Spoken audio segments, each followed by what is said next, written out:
All right, good evening, everybody. This is the September 2025 BPAC Commission meeting. I am Joe Caruso, the chair, and first item is we'll do the introductions. I guess we'll go around. Celeste Bravo Taylor, Planning Committee. Brian Thomas, Outreach Committee. Kari Barsness, Policy Committee. Brittany Bryan, Policy Committee. William Smith, Vice Chair, Outreach Committee. Amy Wabike, Policy Committee. Chip Thrasher, Outreach Committee. Ethan Gallagher, Outreach Committee. Barbara Godwin, Transportation Staff. Hannah DeSantos, Transportation Staff. All right, thank you. And then the first item will be the approval of the minutes from August. Give everyone a second for any last-minute review and ask if there's anything that needs to be amended. And if not, I will ask for an motion to approve. I motion to approve. Okay. Second. Okay, there's a motion and a second. All in favor? Aye. Any opposed? Okay. Next item will be public comment. If there is anybody from the public that would like to make a comment of around 3 minutes or so? No? No? Okay. Seeing none, we'll move on. And that takes us to presentations. As you can see on the agenda packet, there's 2 items under presentations. These are both items that have come before BPAC multiple times, so I mentioned to staff that I didn't feel that we needed a full sort of recap yet again. But if anyone has sort of any specific questions or comments, we can entertain those. But this is largely going to be kind of the report out and endorsement of these 2 plans. First will be the active mobility plan with the policy recommendations. So this is, I put together a list of the comments that I received from members of the commission, and you can see that in the attachments. If we want to, I guess we can look through that real quick as a group. It should also be in the physical packet, I believe. Okay. Mr. Caruso, I can also bring the document up on the computer if that's helpful. Yeah, I think so. And while that happens, I can read through these real quick. So there's 1, 2, 3, 4, 5, 6, 7. Looks like 8 sort of total comments that I send over.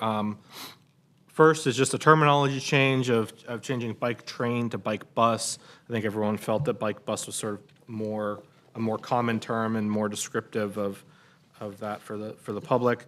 As far as then we also added bikeway enforcement, a specific call out to parking in the bike lanes on Sunday, and a potential future city code change to remove the allowance of parking in bike lanes for church activities on Sunday.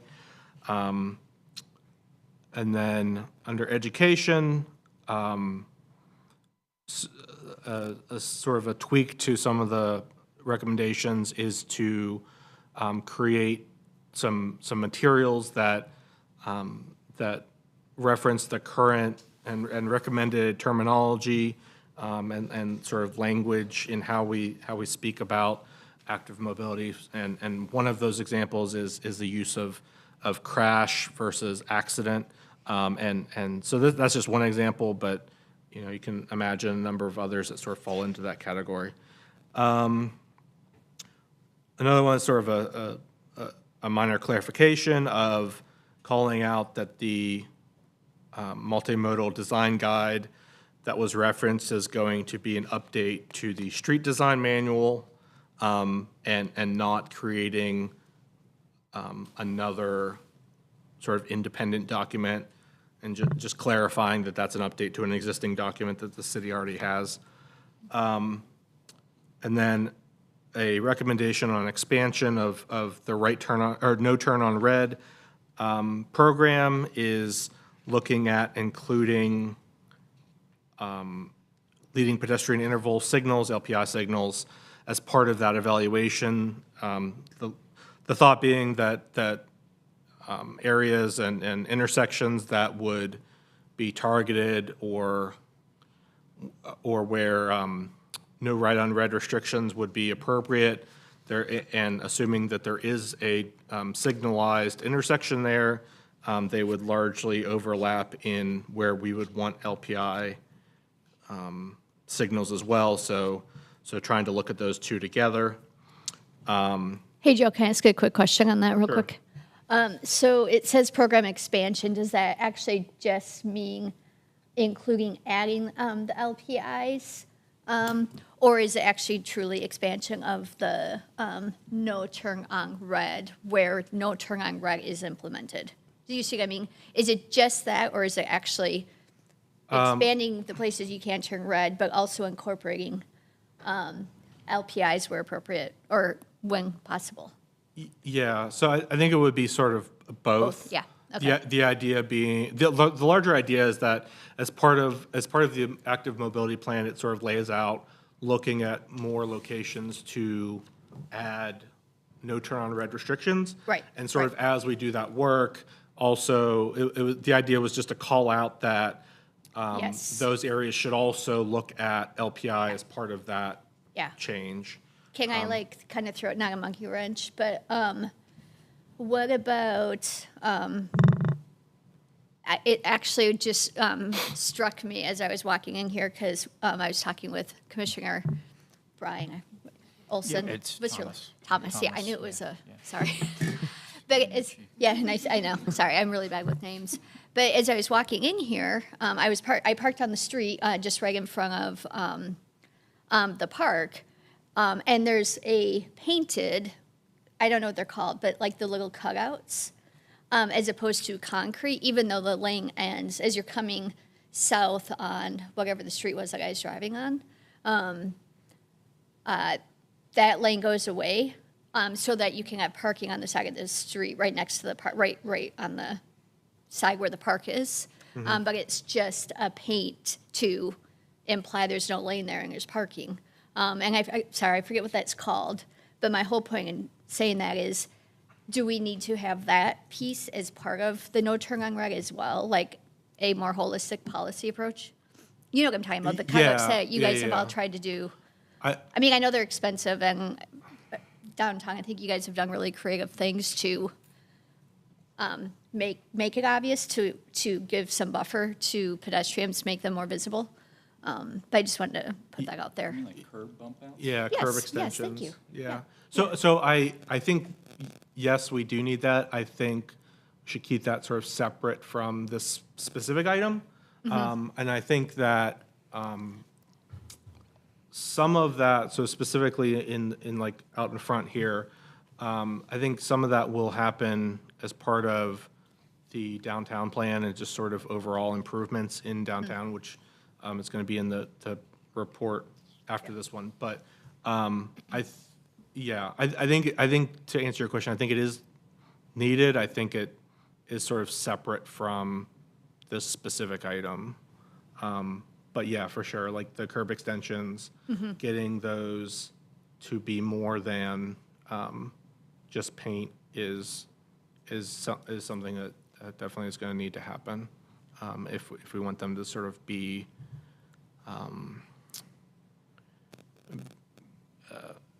not have people sort of park on them or drive through them and things like that.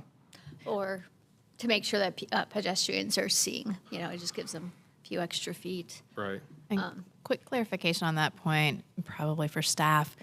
Is that already in the works? Like anytime there's street redesign, new development, and sidewalks get reworked, are those already status quo for what has to be included in those redesigns? That's a good question.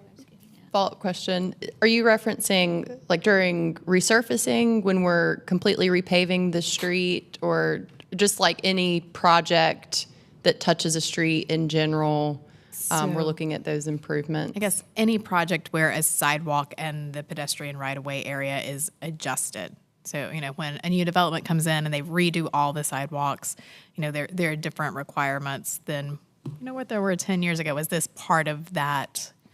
So that it is happening somewhat piecemeal in addition to recommendations we're making. And I just wanted to add to that because you actually, I think, really kind of got to the crux of what I was getting at is, and then you asked, well, which project, which I thought was telling, not in a good or bad way, but it is any time, whether it's resurfacing. And I know resurfacing is pretty narrow, but yeah, there's one-off developments here and there, but there's redesigns, there's streetscapes.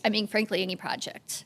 It's helpful to have that holistic approach. That's why I brought that up kind of initially, because that's what I was really getting at. And I guess my question is what is that currently included in and what is it currently not included in? So anytime there's a redevelopment or a new development, the standards as to how the street is rebuilt and the sidewalk is rebuilt will be in alignment with the UDO and what the UDO recommends for that type of street. In terms of other projects, any opportunity that we have to make the street safer, if we have data that informs that there's significant pedestrian activity or there's a crash pattern that needs to be addressed, anything like that, we would certainly take the opportunity to address that, whether it's through markings or another means. So I don't know if that really answers your question, but when there is an identified need, we would certainly take any opportunity to address it through other projects. Yeah, and then I would just add to that, there was part of the text change that we saw a few months ago at this point. I was just looking up to see exactly where it's at in the process. It may have gone to council now. I know it was in planning commission a month or two ago. But the pedestrian plan, or whatever we actually called the thing, the text change, part of that included these curb extensions as part of the street design. So to sort of get to your question about, does this happen sort of by rule? The answer to that largely should be yes to some degree. There's always, I'm sure, a million caveats there, but I think we are sort of moving towards that, it becoming the standard design that you don't have to sort of ask for it to happen every time. It's going into the standard cross sections so that sort of at any intersection you'll have the curb extension at the intersection, so the crossing distance is reduced. And yeah, I can't find it real quickly, but I know there was a text change that should be, if not already, should be sort of done imminently, that will largely go to that point. Barbara, do you know the status of that specific text change? If it's, Mr. Crusoe, are you referencing the one that was recently endorsed by BPAC in the last year? Yeah, I believe there is trying to find the number. Yes, I know it is going before council in some capacity. I don't know if it's to set the public hearing or if it's for deliberation, but I know it will be coming back to them soon. Okay, thanks. Yeah, here it is, TC 1124. So it should be going to public comment very quickly, if not already. I'm sorry, how long is the public comment? Is it like 15 or 30 days? So we're looking at sometime later this fall for adoption. Yeah, my notes say that the public comment should have opened September 2nd. So Okay. You can just check, I guess, the council agenda, but yeah. But anyways, very, very timely. LPI, leading pedestrian indicator, to my way of thinking, are pretty seriously linked to APS, accessible pedestrian signals. And basically LPI won't work for a person who has vision loss unless there's an APS there too. Is there any kind of verbiage or wordage or thought about how that's going to be addressed in this? Because wherever there's an LPI, basically there should be APS. Right. From what I remember, I believe I didn't call that out specifically because there was another item that already covered APS specifically. But it's been a few days since I've looked at this, to be honest. So, from what I remember, there was already a call out in a specific recommendation for APS. But they're really, wherever LPI is put in, Yeah, there is. They should come Yeah. together. Create an APS program. Yeah.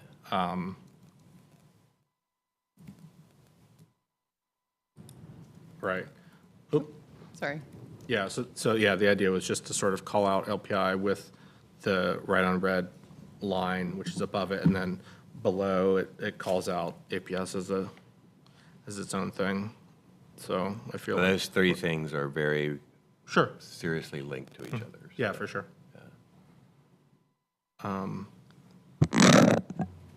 Okay, and then, let's see. And then the last two items,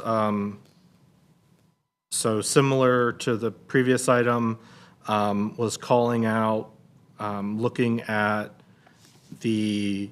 how to start to address some of the, we had a discussion on it last month around where we're at an intersection, you can have sort of behaviors where, especially if there's a heavy right turn movement, drivers will pull forward, potentially blocking the crosswalk in order to see to their left.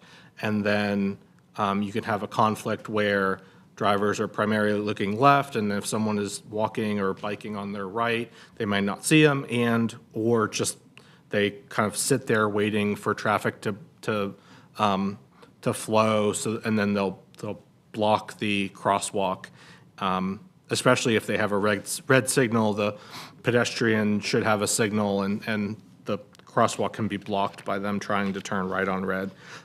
So, kind of looking at that more specifically and how that can be integrated into some of these other programs, and then.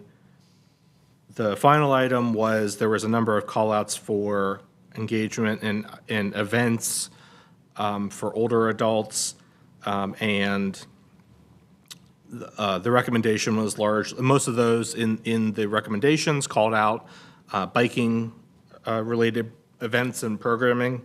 So the recommendation was to just largely drop the word biking and just have them be bike or pedestrian or just sort of any active mobility type of events, walking events or nature trails or whatever. Just have it be more broad than just bike rides. And so that is the items for the policy recommendations based on that big list that we looked at last month and the overall active mobility plan. There is, I guess we can hold off on it now, but there is in the agenda item for the downtown plan, there is staff has drafted a letter of support for this plan and the next one. And I guess once we go through that, then we'll ask for a motion to approve their recommendation, which is effectively BPAC endorsing both of these plans. Before we move on to the downtown plan, does anyone have any sort of final or any sort of major comments or concerns around what's been shared? Yeah, I got a question. Sure. What is bike bus? So bike bus is largely like an idea where you kind of ride as a pack. So like the idea is that instead of kids being on the bus, they're sort of in a bike bus, which is just sort of a pack riding together. So there's some overlap with not Safe Routes to School, but I forget what they actually call it, but they have like a bike to school day. So I think the idea is that's going to overlap with whenever Wake County does their bike to school day. Yeah, is there any like precedent for calling it bike bus? Because I feel like bike train is pretty intuitive, but does anybody else do that? So personally, I've only heard bike bus before. I've never heard bike train, really. So this is like a thing? Bike Okay. bus is, I think, an accepted term and Yeah. understood. Formation of bicycles going to school, largely replacing the school bus with, a gathering of children and adults going to school on bikes. Yeah, so like sometimes it will be just individual kids riding sort of in a pack. Sometimes there's actually like these multi-seat contraptions where it's like, sort of like the trolley pubs, but for kids. So similar idea. So Kool-Aid instead of. yeah, Kool-Aid instead of booze. But yeah, it sort of depends on the different, how sophisticated you want to get, but Sure. yeah, I would say it's not a super well-known term, but I've definitely heard it in a number of places before. We can There's make it some- well known. Sure. Yeah, and there's some hashtags on social media too for like school, kid, parent communities that are using it. It's really taken off in a handful of cities where, biking is much more popular for ways to get to and from places. Awesome. That's all I have. Okay, so if nothing else, then I think we'll move on to the second item, which is the downtown mobility plan. And I lost my page, hold on. Okay, so this is separate but related to the mobility plan, where this is the plan that focuses on downtown, obviously. So I guess, Ms. Godwin, did you want to, if you had like looks like you have a couple slides, you want to go through like a very high level? Yeah, I can. I have just a couple slides for a refresher for reference if the commission would like to review. So just to bring us all here, we're talking about the downtown mobility study and the active mobility plans. The downtown mobility study timeline is before you. So we started this study spring of 2024. So we're about a year and a half into this work at this point. Just kind of recapping what we've accomplished thus far. We held our first open house May of 2024, which was really geared at understanding resident values around active mobility and really downtown transportation experience for our residents, which was followed by an online survey to collect that feedback.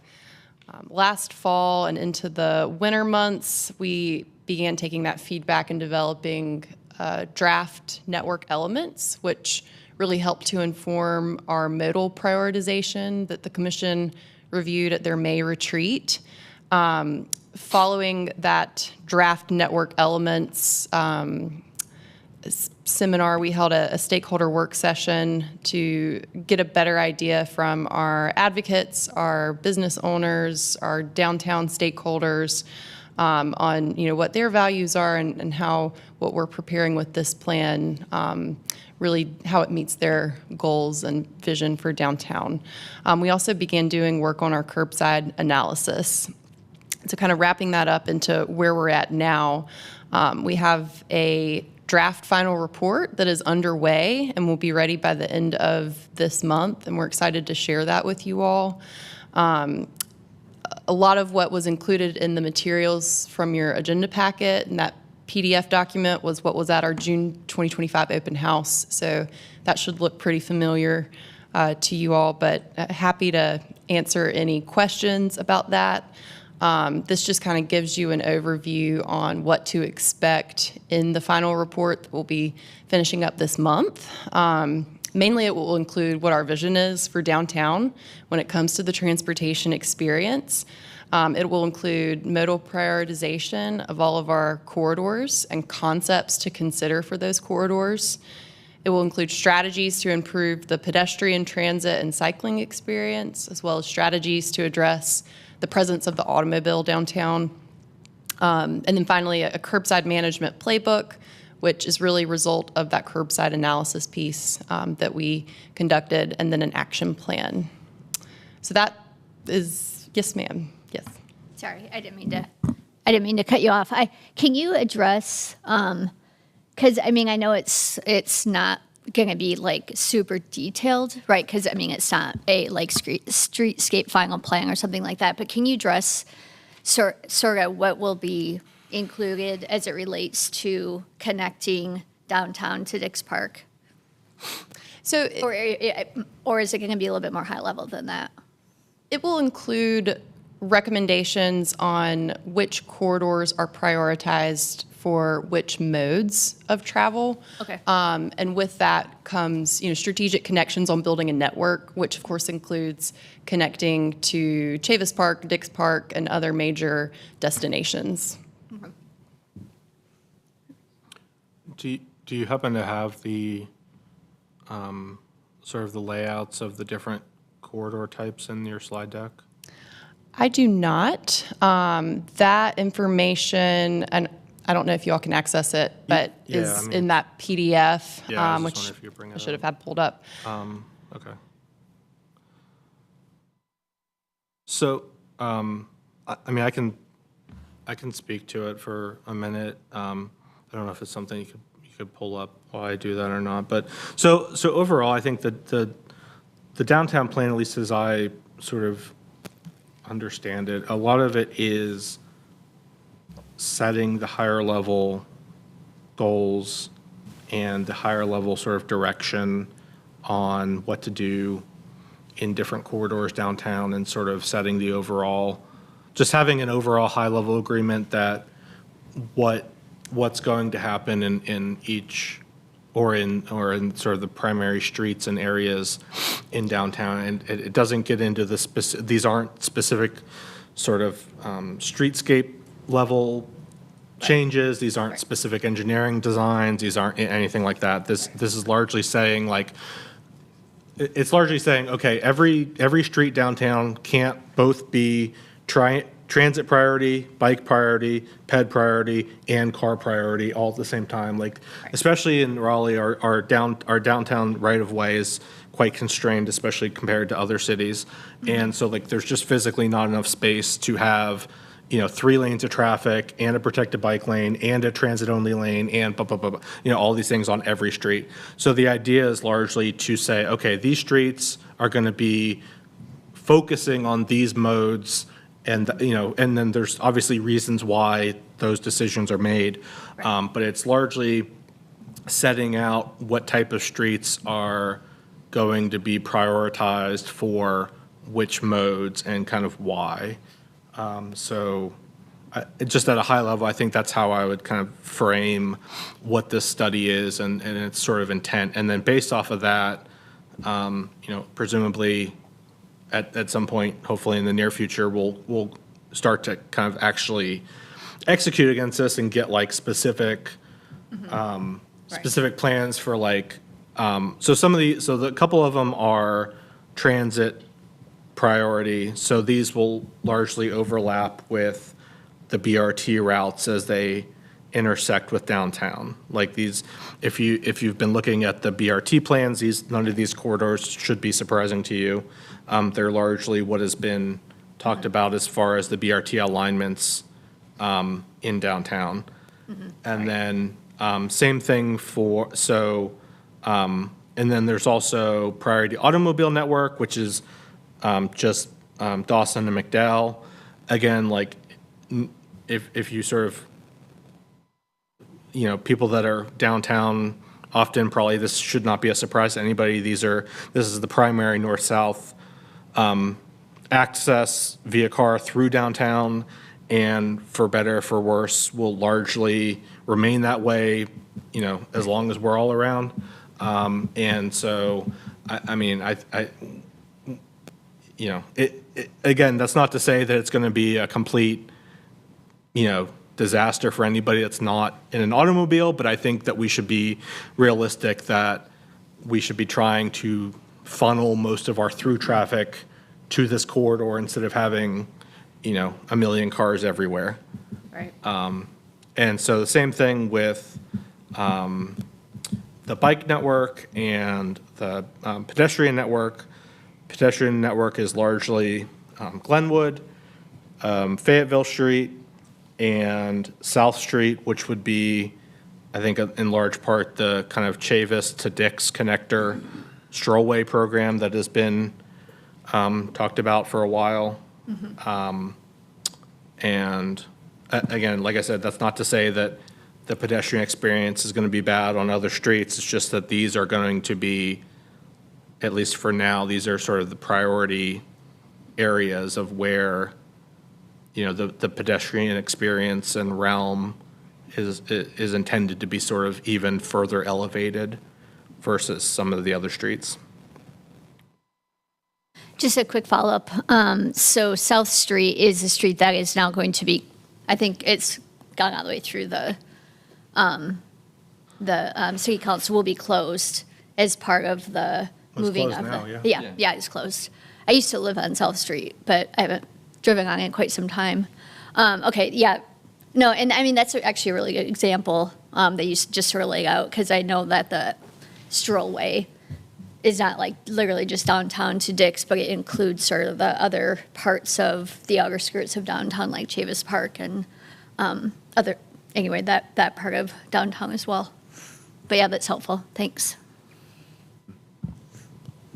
In the downtown mobility study, I see there are some renderings. Are these just renderings of what could be or actual potential plans for them? Yeah, so they're renderings of what could be. We do not have engineering plans for those concepts. This is just an idea as to what we could do, and it doesn't mean that it will prescriptively end up that way. Okay. And for context, in these renderings, West Street, for example, it's looking at, as I think it said, a 6-foot bike lane. What is the current width of the bike lane on West Street? I believe it's 5 feet currently, and that concept would essentially be looking at upgrading that facility. Mm-hmm. So I had a question about Hillsborough Street, as I often do, it seems. The downtown portion of Hillsborough Street from Dawson to Glenwood is really not pedestrian friendly, and there doesn't seem to be any real reason for it other than it was built 70 years ago or whatever. Is there any special consideration going on? Because, I mean, there's a couple of places there that are really bad. We've talked about it before, where Edenton Street comes in to Hillsborough Street. There's, no sidewalk, no crosswalk, no way. You basically have to cross to the south side of Hillsborough Street to continue. And, that street goes right into the heart of the downtown area and all the way to NC State. And it's a long walk, but it's flat and it's straight, and the sidewalks are all there in most of the places. So I was just wondering if there's any more conversation about finishing up, because up towards NC State, it's pretty good, I think, but in from there is not very good at all. Yeah, so I believe Hillsborough Street was not necessarily called out as one of those pedestrian corridors to prioritize improvements for, but to Mr. Caruso's point, that's not to say that, improvements aren't desired or, warranted. So a bunch of the strategies that are included in the pedestrian kind of section of this report will be holistic to downtown itself. They won't be singled out to the priority pedestrian corridors. So that's definitely something that, we could look at with Hillsborough Street.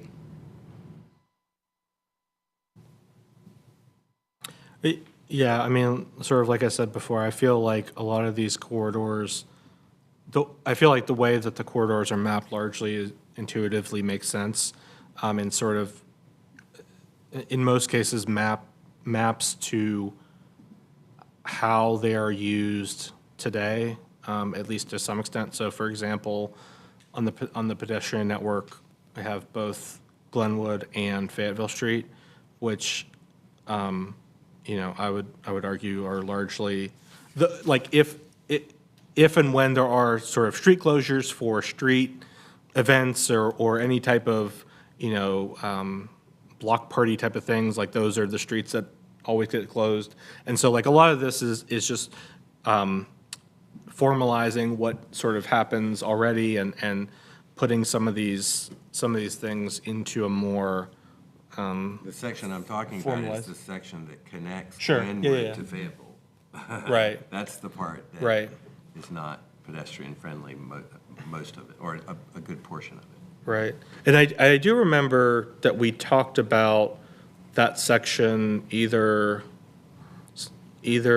last month or maybe it was at the public event. I don't remember, but like, if anyone remembers the specifics, I remember that someone mentioned that, but there was sort of some reasons why it wasn't included as part of the actual priority network, but I can't remember what those reasons were. You know where I'm talking Yeah, about. I know exactly what you're talking That about. Yeah, triangle line. Right, yeah, and you also have a grade that goes up. Yeah, and then there's the railroad Right. bridges there. Yeah. So the distance from the north side of Hillsborough Street to the south side there is Right. 50 feet, Right. because it's a merge-in lane.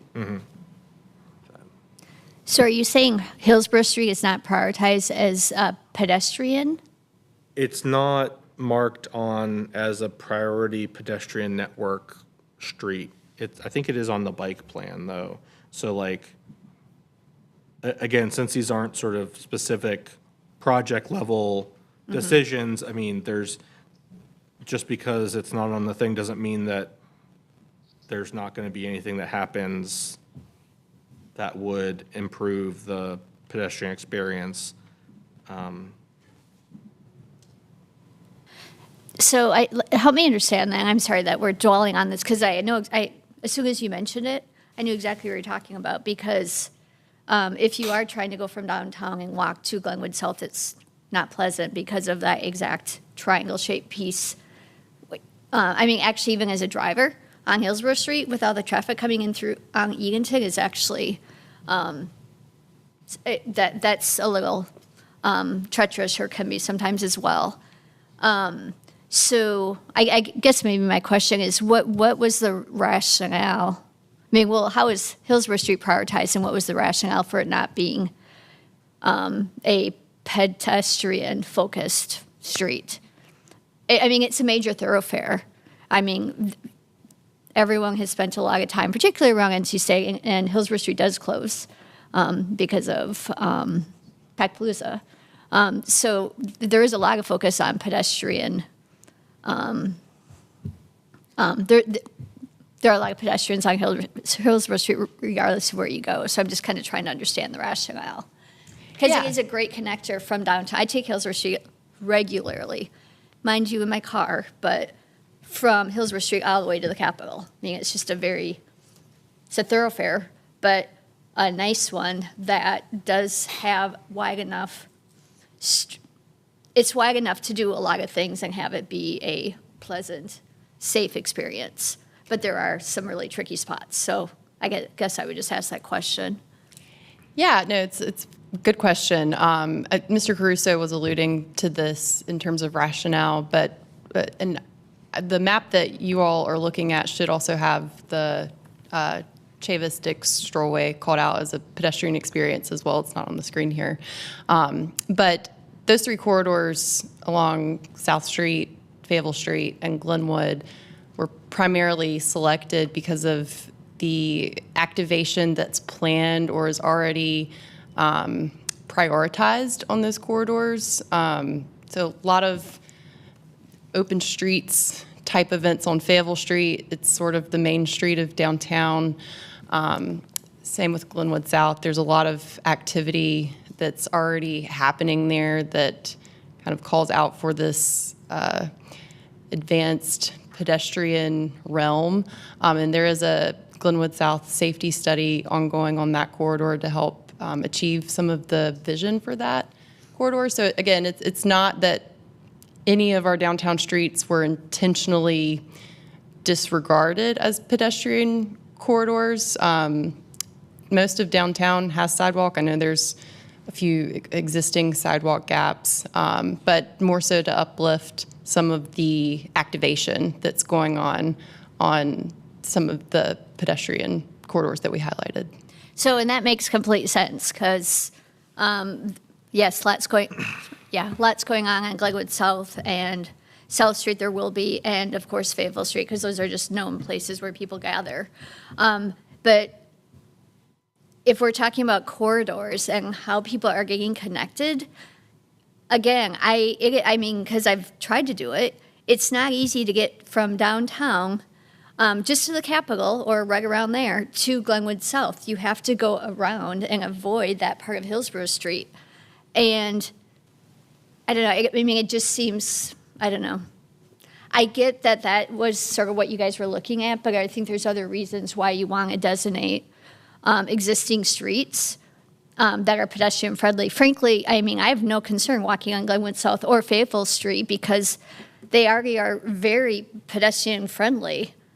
So I guess I'm just a little bit confused about why this is, to me, how people, not only what's going to happen, but how people actually want to how they want to walk, what their patterns are, and connecting major parts of downtown. And frankly, like I said, it's hard to get to Glenwood South or downtown, vice versa.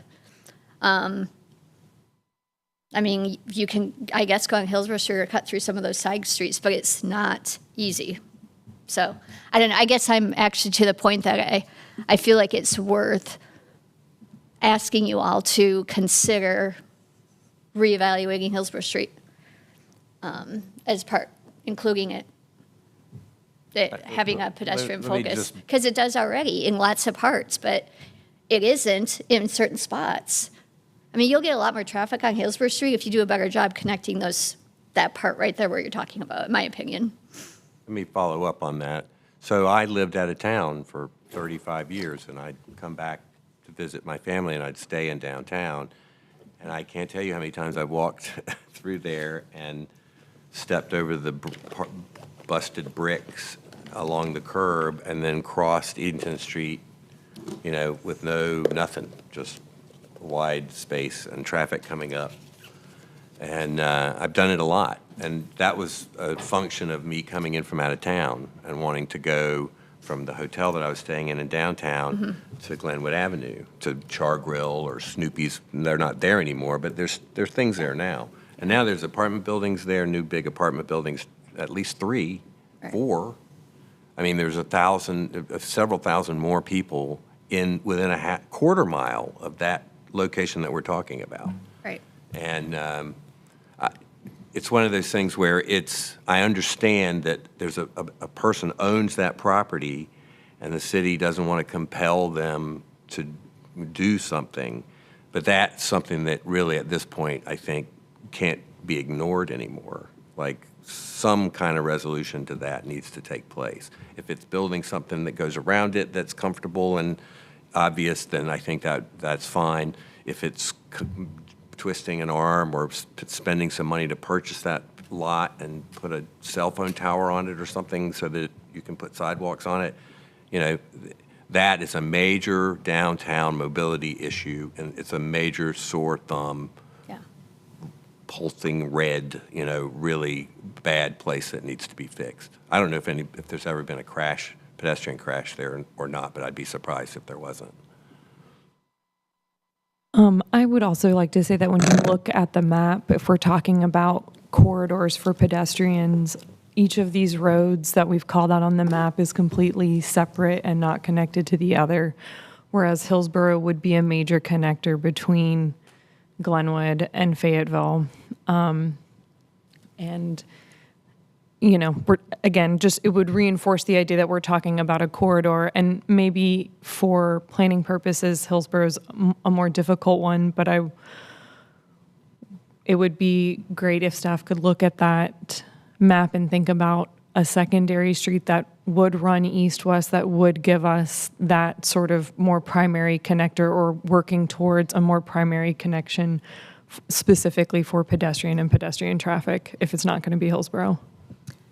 And I would just add, because as I'm thinking about all the times I've walked in that area, it is actually generally hard to get to Glenwood South from downtown anyway. And it's hard to, and it's because, I guess it's the railroad tracks right at that bridge, right? So there's railroad tracks that snake all the way through there. And having worked in state government for years and continuing to go down there, every time I'm coming from the legislature and trying to get to Glenwood South, there's only like one or two roads because they're either stopped or cut off by the railroad tracks, which is also then that whole issue. And I don't mean it as an issue as a bad thing. It's just a fact that we have those railroad tracks there. But Hillsborough Street is like the one street where you don't have to deal with the railroad tracks, frankly. So now I'm sounding like it just seems like implausible that you guys would not have that as a thoroughfare for everything and connectivity, because there are, I like your suggestion. I'm just saying I'm not sure if there's really other options that are, well, first of all, logical because they're really small side streets. But then if you're doing it more on the south side, south of Hillsborough Street, I'm not sure what streets those would be either to get to the west part. Because you kind of run into that issue with Bowling Heights too, right? Because you got the bridge and all these streets kind of dead end. So there's not a lot of east-west that can accommodate different individuals moving in whichever mode of transportation. Yeah, and sort of to that point, unfortunately, like I said, I can't remember all the specifics, but I do remember there was a good bit of discussion sort of about that disconnected piece of how we have Glenwood and then we have Fayetteville, and then there's not, at least on the priority pedestrian network, there's no east-west link either on Hillsborough or Morgan to sort of connect those two lines together. Yeah. So, me personally, I agree that I think something definitely needs to happen. I don't know that I'm personally super worried that it not being on the plan will prevent something from happening, but I also, agree with that it probably is a good idea to be on there.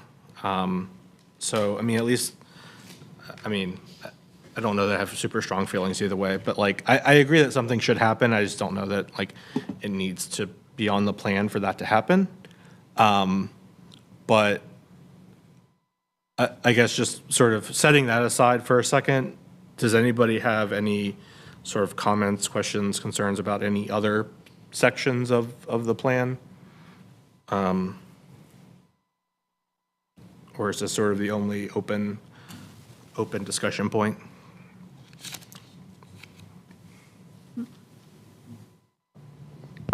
For the pedestrian strategies, I see there's things like implementing high-impact, low-cost tactical projects, curb extensions. That's within these zones. I'm guessing it's not exclusive to those 3 or 4 streets as well. So those can be implemented, say, on a Hillsborough Street or a Morgan Street, like a mid-block crossing or something like that. That's correct. Yeah, these strategies are, broad across downtown, but I would say uplifted, especially on those 3 corridors. And I guess that's actually exactly the concern that I have, that it not being identified as a pedestrian corridor, because we all know that the city has limited funds, and if it's not identified in your guys in the downtown, I'm going to use the term long-term plan for how people move around, it just won't be prioritized because it's not listed as a priority, so it's not going to be identified. And I'm not saying that where we're talking about that particular corner is something that is going to happen immediately or needs to happen immediately, but it is a really particular spot that is absolutely making it difficult to connect downtown south to. And frankly, it's actually hard to drive from downtown to Glenwood South because you can't turn right or maybe left I know there's issues about turning on Glenwood from Hillsborough Street right there as well. So it's, and I get why that's the case because you're trying to manage traffic. But again, I'm just concerned if it's not identified up front that it just, when we're looking to fix issues with connectivity, that it won't be prioritized because Sure. Hillsborough Street wasn't identified. I'm sorry, I guess I'm now on a bit of a soapbox. But I do think it's worth staff at least looking into it again and reporting back. So I'm sorry, Mr. Caruso. If I could make a comment. I think the best path forward, if the commission wishes to make that recommendation, would be to revise the draft letter before you with language that recommends that, because we are wrapping this plan up. Right. And so time for analysis and further deliberation is really closing out. Sure. So that would be my recommendation. If the Yeah, commission I wants was to take that going to action. sort of head that direction as well. I mean, I guess I do have a question for everybody. I think one of the tension points with the east-west connection was if the idea would be to add a pedestrian corridor sort of reference or marker to Hillsborough, like between Glenwood and, well, I guess the question is, how much sort of heartburn does it give people if you mark Hillsborough, you're going to have a jog down at the Capitol, down Salisbury to Morgan, like there's no direct connection. Versus Morgan all the way across. Morgan, I think, in my opinion, is not, at least in its current phase, in its current life, is not as pedestrian friendly as Hillsborough is. I think, Not by a long shot. right, I think, There's a huge hill there, right, coming up from the railroad tracks to St. Mary Street. yeah. It's a very steep incline. Yeah, I think Hillsborough is, at least today and likely into the future, is going to be a far more pedestrian-friendly environment. The only downside of that is that you sort of have this jog over around the Capitol, the old Capitol building, and does that sort of give anybody pause or concern? I mean, it's sort of, Are you it's talking sort of about, geometry at this point, but are you like, talking about the fact that the Capitol is right where Hillsborough Street dead ends? No, I think that's actually fantastic. I love that. It's sort of like when you're looking at the legislative building and you see the Capitol, and from the Capitol, you look down and you see, well, right now you see, no, that's part of the reason why I love Hillsborough Street and those streets that run right into the Capitol. It's the center of the city for all intents and purposes. And so it just seems silly to not have that as a major pedestrian corridor. I mean, frankly, it should be all. It should be driving. It should be a bus. It should be, all modes of transportation. Can't rattle them all off. So it just seems silly that that's just not, again, part of the plan. And I understand that non-intersection triangle is, I don't know what one would do to make it more pedestrian friendly, but again, I mean, this is a long-term plan. We won't get, frankly, I don't think we'll get anywhere if it's just not elevated in the report. right, I think in the study. I mean, I totally agree that like, it's nice just the way everything else is laid out with the Capitol and stuff. I think the only sort of main technical concern would be we would still sort of have a block, well, two half blocks that aren't two half block gaps, I guess, because you would have Fayetteville that comes up to Morgan, and you'd have Hillsborough that goes over to Salisbury, and then that L there would not be included. I mean, I guess we could include it, but like, as far as these two longer corridors, you still have a gap there, and that was sort of, I think, the main concern if that would cause. No. I think it still works as to create an actual corridor, Sure. just Correct. because the Capitol itself is already so walkable. That block, wayfind. that block is. I hear you about the geometry, but I think the reality is, it would be nice to see it highlighted so that it is sort of marked as a priority for the city, Right. and to make what is supposed to be a pedestrian corridor actually a corridor. Right. Ms. Godwin, do you know if that stretch from the Capitol to Glenwood is city or state proper? It's right of city. way? It is, okay. Yeah, I think it's city now goes, city owned or maintained goes all the way to the Beltline now. Yes. I know it's extended quite a bit because you guys have negotiated with DOT, which is very good, but, no. Ms. Okay. Godwin, can you tell us what the process is for this study going forward? Is the next step to have it reviewed by Transit and Transportation Committee of Council, or is there something different? So it will go before the full council initially on October 14th, Okay. the work session that afternoon. And they have the right to either approve it as a council then, or to defer it to a committee if they so choose, is that correct? Correct, yes. Okay. Is there, I was just logistically speaking, do you know, is there going to be a public comment? Because this isn't a comp plan amendment, so like, I don't think this technically needs public hearing, but like, do Typically, you know? I'm sorry, I didn't mean to cut you off. Typically, at work sessions where this will first be presented, I don't believe there is public comment. Right. I think it would be up to, if it goes to a committee from council, it would be up to the committee chair whether to entertain public comment. But in terms of a public comment special meeting for these plans, that is not required. Right, okay. Yeah, I was just thinking more like logistically, if the idea was that, because this is sort of a larger detailed subject, if the idea was to kind of get through all of the details in a work session, and then like the actual approval of the plans would be at one of the council meetings, sort of not consent agenda, but like sort of just a, hey, we're going to actually vote on this, or if the idea was that they would sort of do everything through in the work session. I don't know if they've sort of telegraphed that yet or not. Yep, that will be up to the council. Okay.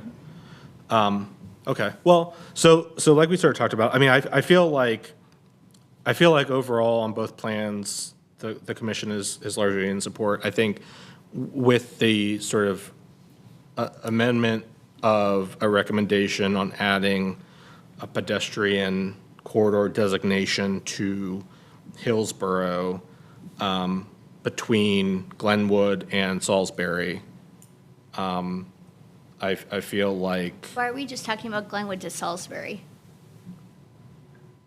on Hillsborough? Because of the map on the corridor. Yeah. And because it's the downtown Because part. it's, The logical, well, I guess my question back to you is what else would you want, or are you asking about? Are you saying like the entirety of Hillsborough, basically? Well, logically, thinking big picture, yes. Sorry, logically, yes. But I guess since we are talking about the downtown Right, mobility yeah. plan, if we're just talking about the downtown Raleigh, if you Yeah, will, this is alliance scope, then as long as that covers the entire piece of what that study's boundaries are, then yeah, I mean, but it should be yeah. Yeah. Does that make Mary? sense? the logical thing here is to connect those Fayetteville and Glenwood, and I think that kind of solves Yeah, that. yeah, yeah. need. Uh-huh. Yeah, right. Okay. Yeah, so like I mentioned earlier, there's a letter of support drafted in the agenda packet, and it's also in your physical packet. Yes, here it is on the screen. It's a little tough to see, but I'm going to read it out real quick. It says, "Dear Raleigh City Council, as advocates for making Raleigh more walkable, bikeable, and transit accessible for everybody, the Bicycle and Pedestrian Advisory Commission would like to offer endorsements of the Active Mobility Plan and Downtown Mobility Study. As a commission, we believe we are living through a once-in-a-lifetime opportunity to shape the growth and trajectory of our city. Reimagining the Bike Raleigh Plan and comprehensive pedestrian plan into one cohesive, active mobility plan will play a big part in realizing our potential and is the next necessary step to push Raleigh forward. Additionally, evaluating downtown and conducting a modal prioritization as part of the downtown mobility study will establish the base for our active mobility network and encourage modal choice for Raleigh residents, making Streets safer for vulnerable roadway users is a critical need to support the vision of a truly sustainable transportation system, one where any person anywhere in our city can safely get to the greenway, cross the street, walk, or run to catch the bus, or get around on two wheels. BPAC pledges a partnership in this effort and our wholehearted support for the recommendations of the Active Mobility Plan and Downtown Mobility Study. So with that, and I'll just sort of verbally say we'll add a notation about the addition of the specific call out on Hillsborough Street, again, between Glenwood and Salisbury. I will make a motion to approve or endorse this letter of support. Is there a second? Second. Okay, and then any other comment about this? I just want to understand what that little notation will say. That effectively that we want to have Hillsborough between Glenwood and Salisbury added to the map of the priority pedestrian network, which already defines the other three corridors. So it's just adding a fourth line Okay, to that okay. map. Okay. Okay, if no other comments, there's a motion and a second. All in favor? Aye. Any opposed? No? Okay, there is a unanimous approval. Thank you. And then, like Mr. Goblin said, the next, I'll make sure that the memo is updated and the next item, or the next action will be the council work session. In about a month from now, I'll personally try to attend that meeting, and if anyone else, obviously it's a public work session, so anybody else that wants to attend, you're more than welcome. And I'll just mention or put out an ask that everybody is certainly welcome to send letters of support and comments and all of those things to your favorite city councilor and sort of help move the ball forward and have this approved. So What day is the council work session again? should be on a Tuesday. So it will be it's going to be the 14th, which is it's not oh wait, hold on. Yes, the second Tuesday. So I assume it's an afternoon session, or yes, okay. So around noon, I think it is normally, give or take. Yep. On Okay. I think it's 4 o'clock 4 that o'clock. afternoon. Yeah, that's right. 4 o'clock on Okay. October 14th. Okay, and the next item will be the reports. The chair's report, the only item I have is that I attended the council committee meeting on, I forget exactly what they're calling it, but basically the review of the city's commissions and advisory boards. I attended the council work session last week and gave a comment along with our friends at Jen Truman on RTA. And I would say the summary is that, at least at this point, there doesn't seem to be any sort of imminent plans to change at least the structure of BPAC and RTA, the transit board. I think there was originally discussion about merging those two together, but it seems like at least myself and Ms. Truman, as well as some members of city council are not in favor of doing that. I haven't really heard any sort of specifics beyond that, but that was sort of the impression that I got. I think that's really the only main update I have from the last month. Yeah. So next will be planning. No items from planning committee. Okay, and then policy. The only open item we have is review of these two plans, and since that's largely completed now, I guess we can mark that as reported out. So there should be no pending items for policy. Outreach, We did meet last Thursday. No real set agenda, just kind of an open discussion. One thing that came out of that was the possibility of working with our partners at Oaks and Spokes to launch a bike benefits program similar to what Charlotte has stood up. This is where businesses agree to provide discounts to customers who arrive by bike. We had a similar program in the city many years ago. I think it kind of just sort of fizzled out. But Mr. Gallagher brought it to my attention. He's done some research on this on a recent trip to Charlotte, and I think is going to continue the conversation around that at the next Oaks and Spokes Advocacy Committee meeting. And with any luck, we'd like to get this off the ground for next year's Bike Month, May 2026. So hopefully more to come on that. okay, thank you. Next item, staff reports. Just one update from me. Next Monday night at Chavis Park, there will be a BRT open house being held by our transit team. It's really about experiencing the future of BRT. It's supposed to be an interactive type event. I believe we'll have an actual BRT bus there for people to see and get an idea for how that will look and feel. I'm pulling up the time as we speak, but it is Monday evening at Chavis Park at the old Carousel House. So not the one with the actual carousel, but the historic house that's now used for events. And I can't find the time, and I'm so sorry. 4 to 6. Thank you, Hannah. That's it for me. Okay, thank you. And then next item will be general board comments. Just have one thing to share. I mentioned to Hannah, but I've been out at Dorothea Dix Park at the Gibson Play Plaza several times over the past month, and it has been phenomenal to see that there's like virtually no bike parking because so many people have ridden bikes in, and there have been so many Lime and Spin bikes.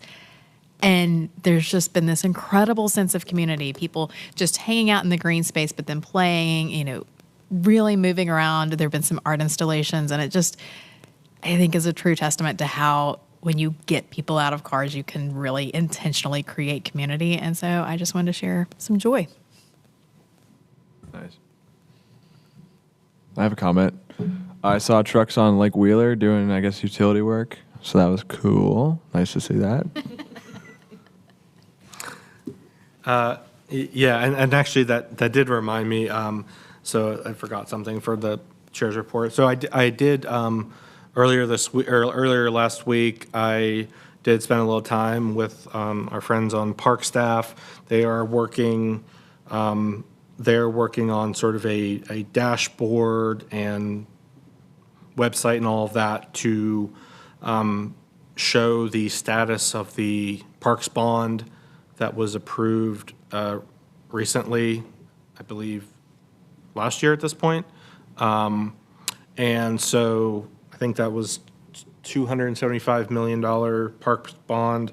The thing itself is largely just kind of a dashboard to show the progress of all the different programs that are being funded as part of that parks bond. But and then obviously a part of that is a lot of projects over at Dick's, and so it will certainly over the next couple of years there should be a lot of hopefully a lot of those announcements on new parks and new facilities opening around the city as these projects get built out by the Parks Department, and a lot more nice facilities for everybody to walk and bike to. Okay, any other? Yes. In a month, on October 15th, we'll be celebrating White Cane Day in downtown Raleigh at the North Carolina Legislative Building at 10 o'clock that morning. We'll be getting a presentation, a proclamation from the governor. And then there'll be several other people speaking. And then we'll march over to the North Carolina Department of Transportation, where we'll have a brief rally. And then the march ends at Art Space at 215 East Davie Street.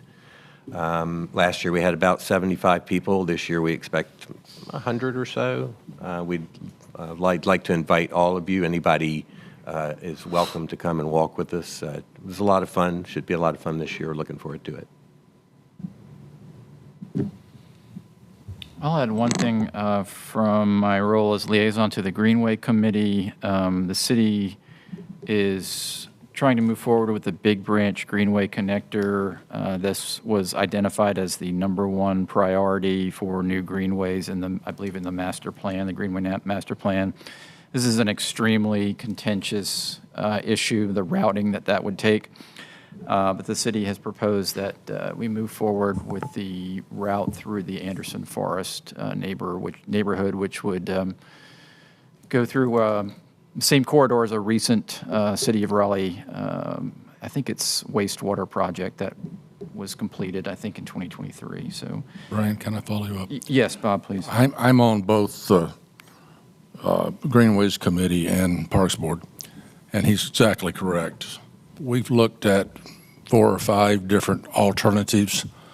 Everyone believes it needs to be done.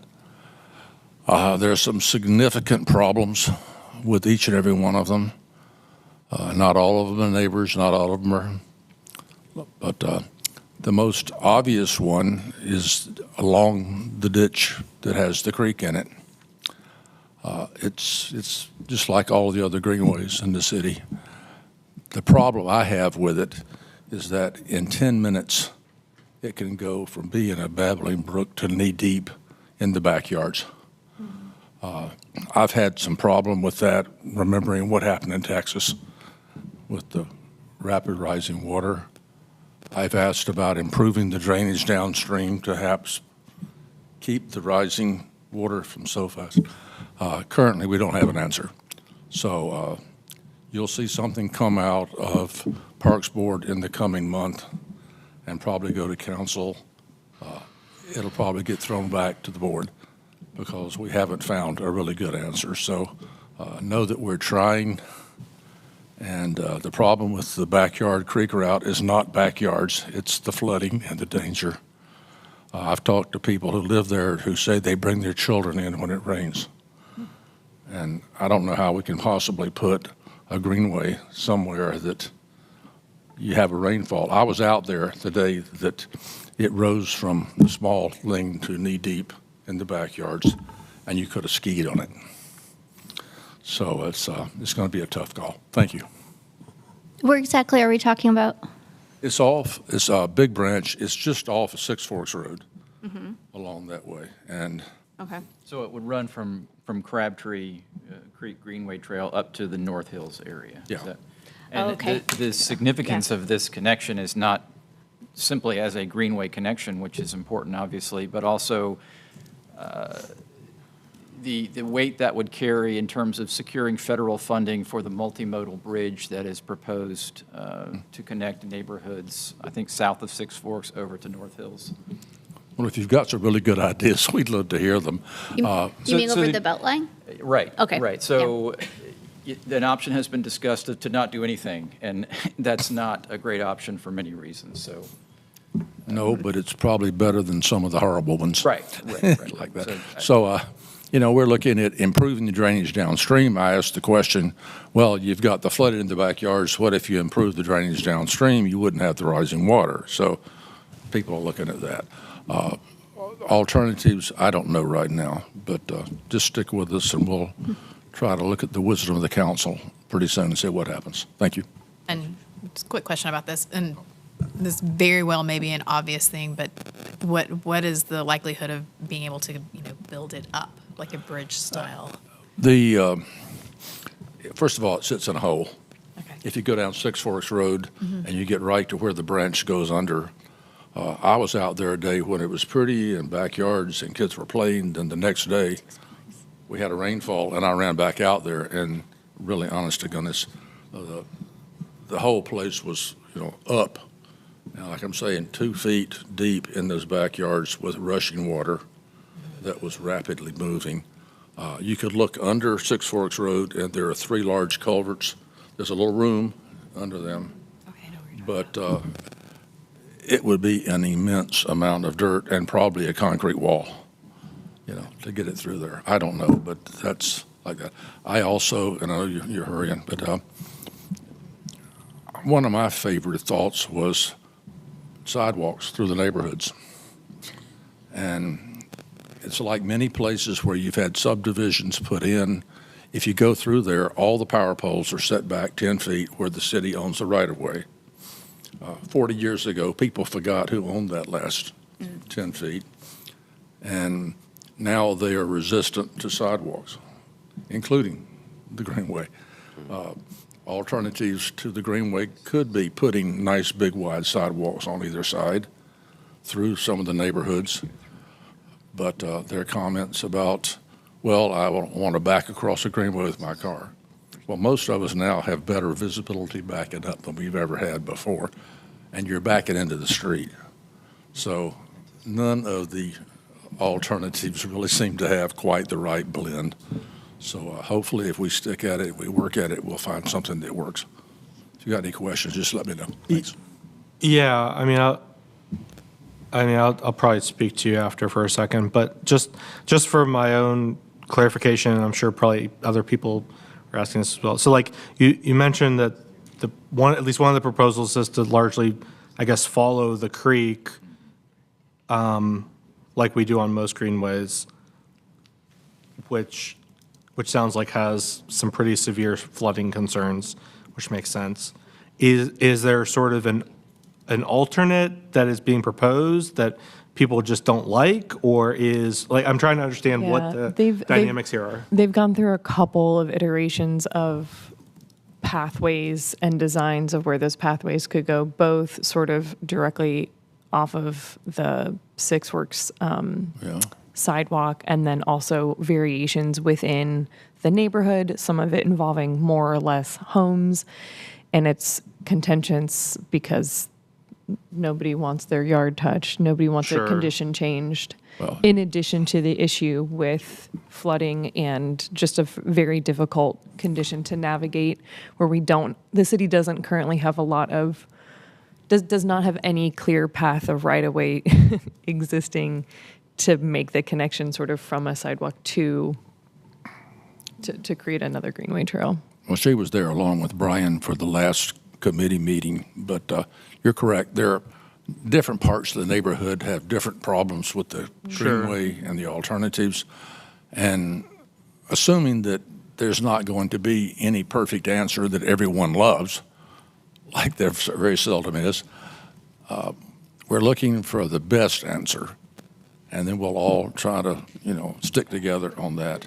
Okay. But the most obvious route, of course, is the straight one that goes right along the creek. And if it was 10 feet higher, I'd love it. It's not the backyards that causes me a problem, although I do understand. It's the fact that we're going to see water in there a foot deep running fast within 10 minutes. It came up. And I just have a little problem with that at this point. Thank you. Yeah, and then I think part of the problem, it seems like as well, is that there's not, the Greenway follows a creek, so it is what it is, but there's not sort of a clear at least singular parallel sort of right-of-way to it. You would have to patch together connections, from one neighborhood, and then you'd have to build a new connection to somewhere else that doesn't really exist. So you're definitely not going to be able to follow the creek exactly, really, anyways. Well, there are 2 or 3 others, and one of them actually does come down and follow Six Forks Road for a good distance. Right. So we'll just see what comes out of it, and I'll let you know next month. Pay or whatever. attention to. Sure, and and I know this will come back, this will come to BPAC at some point. We saw some of the early plans. That was more on the Quail Hollow side of how the idea to sort of do an on-road section for this sort of longer greenway project. But I believe once some of these issues are sort of hashed out, I think this will come to BPAC, so we can discuss it further there. Okay. And then, is any other board comments? Okay. Upcoming events? Friends of the Raleigh Greenway is hosting a fall scavenger hunt along the entirety of different sections of the Greenway. It starts this Friday, September 19th. It will be going through October 26th, so just over about a month. We are hiding 15 decorated frogs/critters, just sort of concrete animals of different ilk, in addition to tagging pieces of artwork that are already positioned along the Greenway. So just sort of a scavenger hunt to encourage people to get outside and enjoy the beautiful fall weather, check out some beautiful nature, and also fun art. If you go to the Friends of the Raleigh Greenway website, there are lots of scavenger hunt details. We hope you participate. We would love to send you a water bottle and stickers and a patch, and yeah, have fun. We do not have unicorns yet. We will keep an eye out for unicorns. Okay. I know there was sort of a number of events announced earlier, but does anyone else have any events that have not already been announced? I have a comment. Wait, did we pass general board comments as events? No, that's fine. Go ahead. I went to the RTA meeting recently, and we were talking about earlier allowing folded personal electric scooters on buses. That's good news there. They're working on a policy for that. It's going back to committee to talk more about strollers, because that was also in the same policy, and it was right now you can take a stroller on the bus if it's like folded under the seat. But so anyway, good sentiment all around, and I think it'll in the next few months get pushed out. Okay. If there's no other upcoming events, our next commission meeting will be October 20th in council chambers. And with nothing else, we will adjourn for the night. Thank you.